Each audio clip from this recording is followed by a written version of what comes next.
Hey everyone, welcome to Moms in Real Estate. I'm Angela Fazio. And I'm Kristen Cantrell, and today we're talking to Bria Maddox from Arizona. And she is living her best dream life as a busy wife and mother. She's only 9 months in the business, and I'm so excited to get her perspective. Yes. Bria, welcome to the show. Give us a little bit about yourself.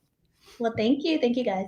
So, a little bit about myself. I am originally from Louisville, Kentucky. Um, my life has been all over the place lately because I got a degree in broadcast journalism. So, I started off as a news producer. From Louisville, I moved to Jacksonville, Florida, stayed there for 2 years. And then right when my contract was up, I was like, okay, I'm ready for something different. My mom, she had just moved here. My mom and dad had just moved here to Phoenix. Well, they lived out in Mesa. And she kept saying, I love it. You're going to love it. You need to come out here. Just move out here. And at the time, my daughter was, she wasn't even a year old. I think she was only like 6 months. And my mom was like, just bring her. I want to be with her. And, me and my husband, we started thinking about it. And that's what brought us here to Arizona. I did start off in news, and then I switched over to marketing because my news schedule was just awful. I never saw my family ever. And then last year I decided to make another change and become a realtor. So I've just kind of been all over the place. Well, one thing that's so cool is that your time in news and being an anchor and your time in marketing are going to serve you so well throughout your real estate career, because I don't know if you knew this, but like real estate agents are news anchors too. I see, you see Some are like Will Ferrell. All the time. Yeah. They're in front of the new park, and here's the new park in Queen Creek, Arizona. Right. And like, you know what I mean? Yeah. So it's very similar in the marketing is like so essential in our business to be able to understand the marketing. So that's so good. Yeah, I agree. Like, a lot of my news background really helped me shift into marketing. And then now that I'm in real estate, my marketing background has really helped me market myself as a realtor. Because a lot of people are like, oh, how do you do that? Can you show me that on social media? And it's just like, you need to get with the program. But it's important. Story of our life. A lot of people, they're like, they don't love social media because they don't want to be in front of the camera. And I even told my mom, I'm like, we're not from here. So we have to build that community and show who we are, get in front of people that way. Businesses thrive off of social media marketing. So it's super important, whether you like it or not. I actually have a girl that I met that runs a successful business, and I was like, awesome, what's your Instagram handle? And she's like, I don't do social media. I'm like, I literally can't wrap my brain around how you could have a business and not have social media, because to me, out of sight, out of mind. Mm-hmm. And so I feel like any business owner, you have to be a person of interest for people to be talking about you, even if you have a lot of friends. Like like out of sight, out of mind, and to be able to stay relevant, I think is through social media. So I mean, and it's free advertising. Mm-hmm. What the heck? You don't have to do anything. So tell us like a little bit. So 9 months in one of the craziest markets in a very long time. So we want to hear from your perspective, kind of what your journey's been like. How have you been able, like, what has been like some pretty essential things to keep you going at it? What have your struggles been? What have your victories been? Yeah. Okay. So I got my license. Well, I was licensed last July. That's when I finally, or June, I finally passed the test and was so excited. In the back of my mind, I knew I was like, all right, this is exciting. This could change my life. However, I know I need to grow my, sphere of influence. I know I need to really like create a community here in Phoenix, well, metro area, just so people can know me, because I knew that getting clients would be the hard part. And speaking of social media, I actually had gotten my first client from social media. She was a referral through a Facebook group that I've joined, and me and her, we went through the process, but we didn't get to the closing because of a lending fault or something happened with lending. And then she decided to go, another route. And that really had discouraged me. But I was like, all right, it's okay. I'm going to keep going. I'm only like 3 months in at the time. It's like, I'm just going to keep going. And then like maybe, right out after Christmas, it started picking up again for me. I got 2 clients under contract, and then a third I had submitted an offer, but they had some health, issues that made them want to like wait. And then the 2 that I had under contract, they fell out under through inspection, and of course one of them got discouraged, and another one was going out of town. And so like at that moment, I was like, oh my gosh, is this for me? Like, this is so hard. It was so like stressful because I would get people and I would get them, close to getting their homes, but they would either get discouraged or they had something, that happened outside of their personal lives that caused them to not be able to move forward. So it kind of like really discouraged me. I even told my mom, I was like, I don't know if I can do this. Like, the market is going crazy, houses are going fast, gas prices are rising. There was a lot of things in the economy that just made me just want to quit and go find another job. And just like, but my mom was like, no, it's going to happen for you. It's going to happen for you. And then here it is. Now I'm like, back 3 clients in. I'm working on a contract right now. I'm showing some houses today and this weekend to a third. So I'm like, okay, I think the thought of just wanting to be successful for myself and creating that lifestyle is what really pushes me, because I don't enjoy working a 9 to 5. I've always wanted to have some kind of business. I never knew what it looked like. But I was, when my mom presented real estate to me, the idea, I was like, man, yeah, you're right. I could create my own schedule. Even though I know real estate is crazy, I would have more time with my daughter, do things, build a business for her to eventually come into, or, take over. So like those thoughts and the dream life was my driving factor, and kind of got me out of my funk and got me back into it in this crazy market. So, it I wasn't love your something. story. Yeah. Hey, Bria, I love your story. I love it for lots of reasons. First of all, the rawness of saying that's real estate. Oh yeah. Deals fall out. That's It can that get whole discouraging. thing. Yeah, the whole thing you just went through. I was like, that is literally what your life is like in real estate. And your mental strength, that's the whole thing. Your mindset of saying, no, wait, I want these things more than I want to quit. I want these things. I'm willing to go through these discouraging times. Yeah. That's how much I want this. Well, that's awesome. And you talk about it all the time, Angela. It's like you can't just like see what you want down the road and not understand that you have to also like want the process. You have to want the whole thing, right? So I think that's good job. Yeah. Thank you. I mean, it wasn't easy. Trust me. There was lots of tears.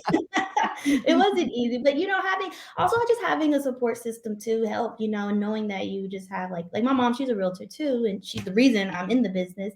And so it's like she knew my struggle because she was there years back when she started.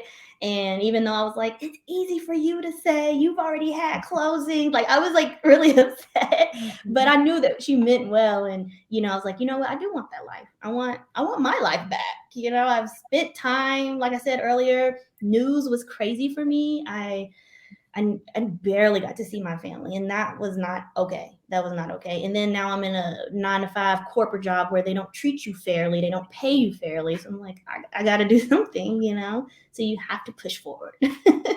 Oh my gosh, I love your attitude. I know that there's somebody listening right now that's like, that is the attitude I'm going to choose to adopt, because I am not going to give up on this dream, because despite all the discouragement and despite all of the things that you have to go through when you're embracing the process, it is the most rewarding career when you just push yourself over those humps. Yeah, push yourself over them. You have to. And I love, you said something else that I just thought about and my brain just went blank. I forget. I'm sorry. I know. I forget. It was probably genius. I thought of something else. So, okay. So I hear a lot of people that do use the excuse of like not being from wherever they're starting out in real estate. So have you been intentional with inserting yourself in community in your area? Like, what have you been doing? Yeah. So I've actually been connecting with like title companies and seeing what me and my mom could do. Because we live here in Maricopa. So we were like, Maricopa's small enough to really kind of gain some traction.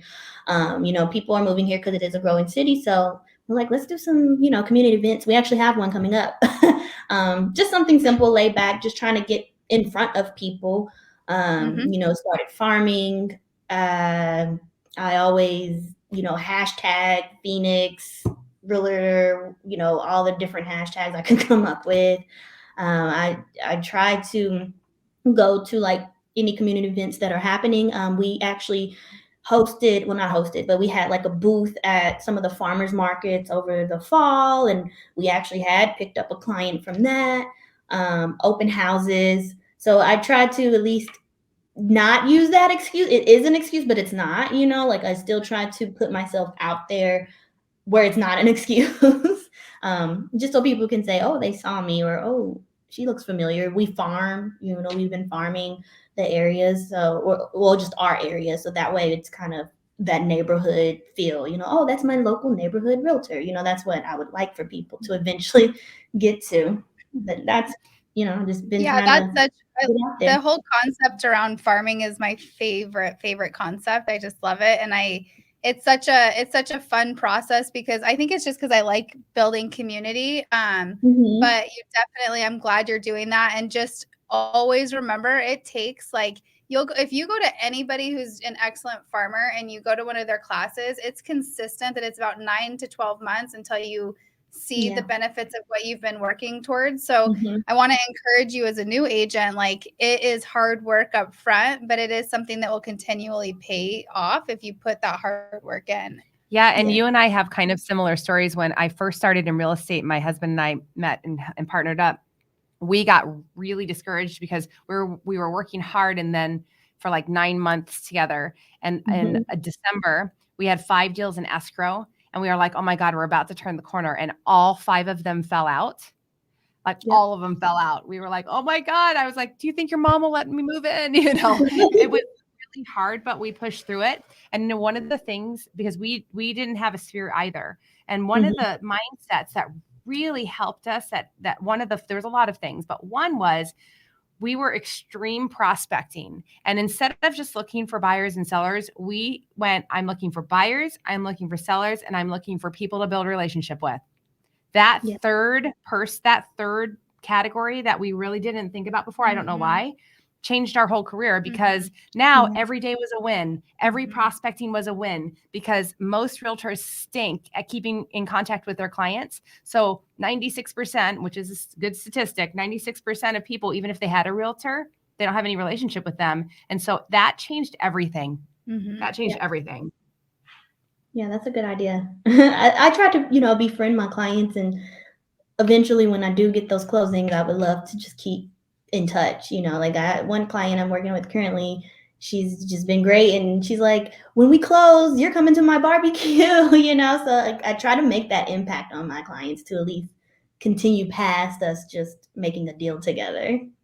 Yeah. And you know what, Bria? I have a training on working your center of influence. I'll be glad to send it to you, because if anyone's listening, I'll send it to you too. Literally, NAR says 96% of agents don't work their database. They go find the client, they build a relationship, they know, like, and trust them, and then they drop them.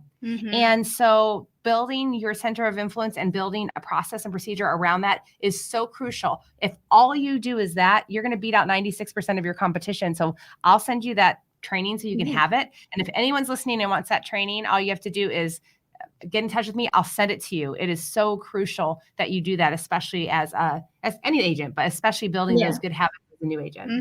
100%. So can you also give some advice to anybody that is listening and about to get their real estate license, or somebody that's brand new? Like, what were some things that were like pretty important for you to get started that you wish you would have known than what you know now? Well, I think one of the things is, and I'm sure this is probably like said all the time, is definitely interview your brokerage and see what they offer you. And then and interview like team, see if that's a good fit. I'm on a team, and I think that's a great fit for me, just because it was a little hard doing it on my own, and it's expensive too. So definitely save up money, because a lot of people think that being a realtor is glamorous, but they forget how much money we actually have to put out there to even start, to even have access to the MLS, access to all the good things. It's expensive, so save for sure, and just find a place that really fits your needs, and don't go in thinking, oh, you know what, I got this, I'm gonna be okay. I got plenty of friends, because your friends are not always looking for houses. Like, that's just right. That's a good That's piece right. of advice. I I mean, say you that have a lot. that. Yeah, you can't be naive about it. You have to know that being a realtor is not easy. It's definitely hard work. We definitely work. So yeah, we get to have our own schedule, but not really. If your client's like, hey, I need to see this house today, you got to figure out how to fit them into that schedule and go see. So just really just be mindful, and know what you want and why you're in it too. Because for me, I got in it, one, because my mom was a realtor, and I remember being a little girl and going, showing houses with her, and I don't know, it was fun. And then I actually recently bought my own house at the tail end of 2020, and that experience was just amazing. It made me feel so good. I accomplished something, and so I wanted to give somebody else that feeling, versus, obviously the perks of having, your own schedule and making decent money. But don't go in it, just thinking, oh, I'm gonna be this rich person, and I'm gonna, sell all these houses. Yeah, you just have to be like mindful and know, like, what are you truly? It's just like any other job. Is it your passion? Are you passionate about it?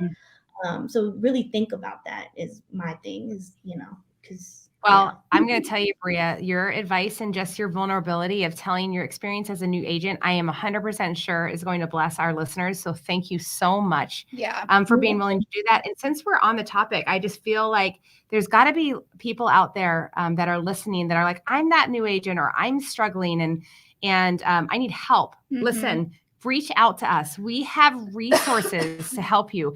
This is Moms in Real Estate. And I don't think we say it enough, but we are a resource to the moms in real estate community. Yes. So, we don't always have the answer, but you don't know if you don't reach out to us. Kristen and I literally have a heart for this community and a heart for moms in real estate. So reach out to us and let us help you to be successful. Bria, and we are resourceful. So we if are. we don't know the answer, we We'll know figure it lots out. of people that do. Yes, we do. We want to help. This is not just a show to listen to. Let's get interactive. And speaking of interactive, 2 times a year, we do the Flourish event in April and in November. And so make sure you keep up with us, because the Flourish event is literally the best women's event I've ever been to. And I'm not just saying that because we put it on. It's so good. The women that speak are so amazing, which are a lot of the women that you hear on our podcast. Right. It's a great opportunity to build your network, to listen and meet these incredible women face to face, have fellowship with them. So please plug into the events that we do, plug into our resources, and keep listening, because you'll hear wonderful people like Bria. Thank you, Bria, so much again for being a guest on our show. Good luck with your clients tonight. Yes. Okay. Thank you.